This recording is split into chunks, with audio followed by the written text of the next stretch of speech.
Ce rapport comporte, en guise d'exposition de la réalité de la commission doctrine de la foi, catéchèse, nouvelle évangélisation, apostolat biblique au sein de la conférence épiscopale du Gabon, 3 aspects principaux. Les initiatives, les difficultés liées à l'organisation de l'apostolat biblique, les projets en perspective ou les chantiers. L'apostolat biblique étant une partie de la commission doctrine de la foi, il n'y a pas de structure autonome jusqu'à ce jour, proprement organisée en dehors de la commission subventionnée. L'année dernière, en guise d'activité, nous avons essayé de continuer le projet initié depuis 2018. En 2018, nous avons commencé à vulgariser l'exhortation apostolique Verbum Domini. Et à cette occasion, nous avons vu la participation de tous les représentants diocésains. Et ça a été malheureusement la seule fois que nous avons pu regrouper tout le monde. À l'heure actuelle, nous collaborons avec Libreville essentiellement à partir de la formation à l'Immaculée. À Franceville, elle est aussi embryonnaire parce qu'une partie de Franceville suit. Par contre, à Port-Gentil, la première année, nous avons trouvé une très bonne participation, une très bonne organisation. Cette année, nous n'avons pas pu travailler avec Port-Gentil parce que le projet de cette année étant la mariologie biblique, ils m'ont contacté pour un cours sur le Nouveau Testament. Donc, c'était un peu difficile de coordonner nos activités. Donc, à Libreville, cette année, on a donné une session de formation sur la mariologie biblique avec un document qui accompagne tous ceux qui ont voulu suivre la formation. La même formation a été donnée à Franceville, à Mouila, nous n'avons pas pu l'organiser, à Oyem non plus. À Port-Gentil, seulement dans le cadre de la paroisse Sainte-Barbe, certains ont pu suivre la formation. Donc, c'est quelque chose que beaucoup demandent pour comprendre un peu les fondements bibliques du culte marial. Et c'est très édifiant pour eux, pour que les catholiques soient sûrs de ce qu'ils font. On va voir que ce n'est pas quelque chose en dehors de la Bible. Le rôle de la commission devait être aussi celui de veiller sur la doctrine dans nos diocèses et aider les évêques à affronter la question des publications qui doivent avoir le nihil obstacle ou l'imprimatur. Nous avons, avant la pandémie, eu une rencontre avec la commission chargée de la liturgie, une séance de travail avec le secrétaire général. Malheureusement, on n'a pas pu concrétiser tout ce que nous avons envisagé. Donc ça aussi, c'est un chantier que nous avons essayé de reprendre. Les publications officielles en langue vernaculaire doivent avoir la recognition des évêques et au niveau national, au niveau national et puis celle de Rome. Et puis, depuis lors, vu qu'il y a eu un changement, on n'a même plus besoin de la recognition de Rome pour certaines traductions. Donc ça va nous encourager aussi à mettre en place au niveau de chaque diocèse une petite commission qui, si elle a besoin d'aide, pourra trouver un appui dans cette commission.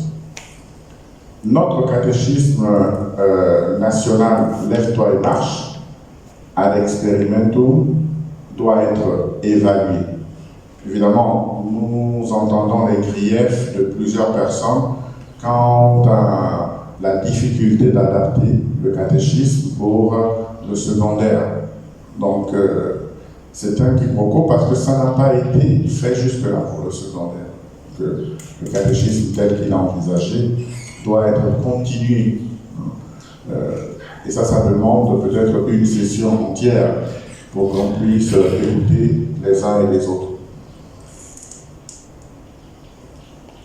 Donc, après avoir présenté les grandes lignes de l'exhortation apostolique Verbum Domini, nous avons proposé la Lectio Divina. Au départ, ça a été bien suivi. Port-Gentil a donné la méthode. À Libreville, jusqu'au départ de Sœur Sonia, elle avait un petit groupe qui venait quand même. régulièrement, où la collaboration était très bonne. À l'Immaculée, nous sommes donné les principes d'Alexio Divina et l'abbé Stani est venu en appui pour essayer également de contribuer à cette formation. Mais les difficultés, quant au déplacement dans chaque diocèse, nous font penser que la meilleure formule que nous ayons, c'est celle de faire venir quelque part les responsables diocésains de la même commission. Donc le service officiel de la parole, parole des évêques, des prêtres, des diacres et des catéchistes, demande qu'il y ait des producteurs qui enseignent aux autres, pour que la parole puisse facilement être diffusée. Et ça demande aussi que, comme garant de la foi, docteur, successeur, transmission de la parole avec autorité, ceux qui enseignent soient mandatés par l'Église. Et là encore, c'est un service scientifique de la parole de Dieu confié à tous les responsables diocésains. Ici, dans la commission, nous gagnerions à diviser en sous-commissions, donc avoir un responsable pour la catéchèse, un responsable pour la nouvelle évangélisation, un responsable pour la doctrine de la foi et un responsable pour l'apostolat biblique. Ça rendrait le travail de la commission plus fluide.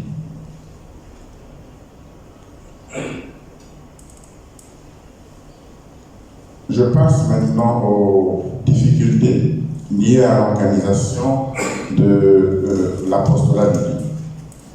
Si la volonté de porter attention à l'apostolat biblique, ainsi que le recommande Verbum Domini numéro 75, est ferme au sein de la conférence épiscopale, il n'en demeure pas moins que l'absence d'un calendrier programmatique dessert la formation systématique des animateurs bibliques, tout comme le manque de semaines de week-end biblique.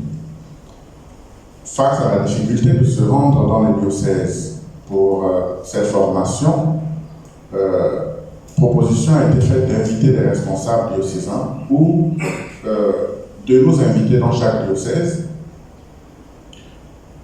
moyennant une contribution pour que ou le coordinateur ou le secrétaire général puisse contribuer à l'organisation de ces séances, de ces week-ends de formation.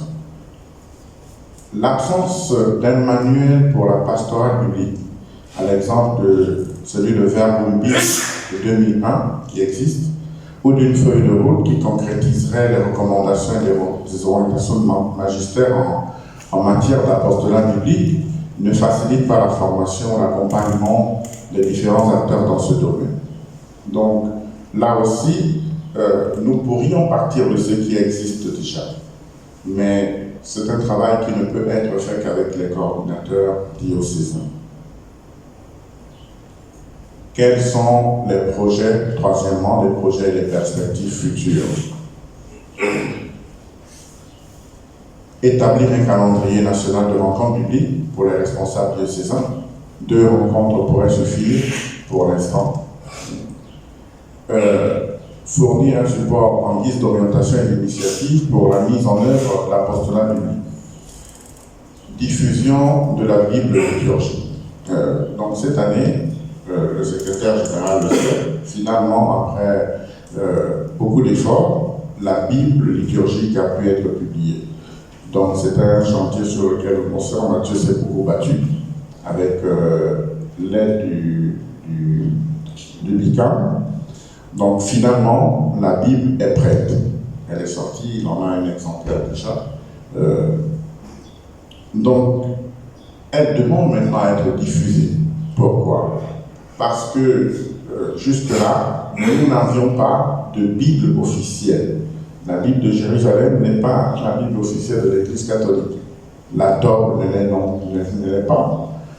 Tandis que la Bible liturgique, qu'on a préféré appeler la Bible ecclésiale, est la traduction officielle de l'Église. Donc, ça demande une l'organisation et une volonté ferme de la part de notre conférence, pouvoir diffuser ce texte biblique pour que, en allant à la messe, le texte qu'on écoute dans le lectionnaire soit exactement le même que celui que nous aurons dans nos Bibles. Donc le projet, c'était celui-là. Après, là, il va falloir une volonté pour commander, diffuser, sans souci de faire des bénéfices sur la diffusion de la Bible. Ça, c'est un autre problème. Donc, c'est une édition économique de la Bible qui aidera à surmonter les différences entre le texte liturgique, le texte biblique, pour la lecture, la méditation, l'étude pastorale de la parole de Dieu. Cela ne vise pas du tout à la proscription des autres traductions bibliques, comme la Bible de Jérusalem, la Tob, la Bible africaine, dont la scientificité des notes doit être valorisée pour l'étude et l'approfondissement de haut niveau. Mais la diffusion de la Bible liturgique doit avoir pour souci uniquement de rendre populaire, accessible le contact avec les Saintes Écritures. Donc que ce soit une Bible économique. Au Cameroun voisin, la Bible de Jérusalem coûte 3 500, 4 000 maximum. Chez nous, elle arrive parfois jusqu'à 15 000. Vous voyez un peu l'écart. C'est un souci. Donc, on voit que là, ce qui est mis en avant, ce n'est pas la diffusion de la Bible.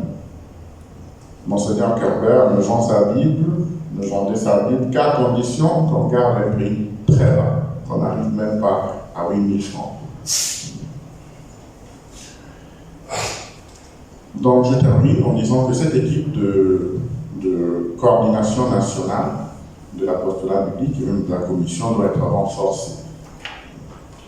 Et que la parole de Dieu soit diffusée facilement et que les catéchistes soient mis à contribution pour l'évaluation de Lève-toi et marche et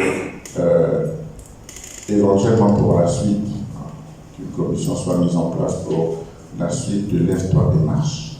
Je vous remercie.